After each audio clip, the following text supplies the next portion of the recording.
درود سرکن و خدمت شما چاروکان همیشگی همراهامی مروچ من در کناری که از ادیبان زبان بلوچی نشتم قلوتون که واجه هم وقت پماشون پجار بکن و هم باتی یکی از کتابانی که لیکتگی به نام مهران کلات و ماش با بگوشه که یک کتاب چه کتابی در چه موضوعی و در چه سالهایی در واقع لیکک بوده چاپ بوده و شنگ بوده. استاد سلام درود. من منتظر هستم شما وقتی گرانبهایی وعده در اختیار ما زحمتی کش به ما و می چاروکان متفجر کنید. سلام درود و درحبات و منتظرم که مهرانی ما عبدالحکیم مولا زهی و شاعران تها حکیم لاشاری مشهور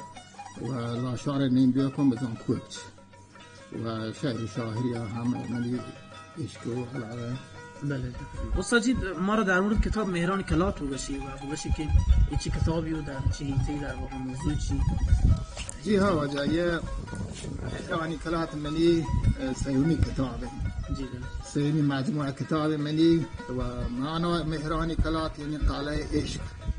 و یه کتاب اتها گشته منی گپ مهرین محبتین انسانیتین مردم دارین برادرین و اخلاق که سین که ممکن که انسان زیب و زینت اخلاقی انسان اخلاق بدی و درو مسائل درو چیزی که هستن مشکلاتی که گشته که همه دعوا حل لگن یکی اخلاق حتی میش من نبی هم سفارش بکن همین یکی حسن خلق بله اخلاق یک کتاب هم یه بابت گشته معنای مهرانی کلات هم یعنی تعالی محبت این محبت صاحب مردم واش حال زندگی کتکن. بله بعد شان شعرن درست استاد به صورت نه یا درست شعرن درست کتاب شعرن و خب ایشی لیکک چطور کابوت استاد چقدر زمانی گفته باشه ایشان مردم دقیق واشتن نکن بله هر شعر ماهیه یا کاف ماهیه بچه دیگه دستگاه کی پیش آتا دیگه ماهیه حتی مشکلات پیش آتا بله تو بگیر هر شعر ماهیه طول کاشته هرچند شعر بیتک مشکلات نبیته ده روز بیستروت ایشان ما اول لیکتگام و تی دسته سرا دسته گونا و دفترا و رنده من تایپ کتگام کامپیوترا و رنده گونا داشتک تا وقتی که من واس برسی که بده یانش به چاپا و همه کار من دیر گداره یک کتاب نگاه آماده بود تگام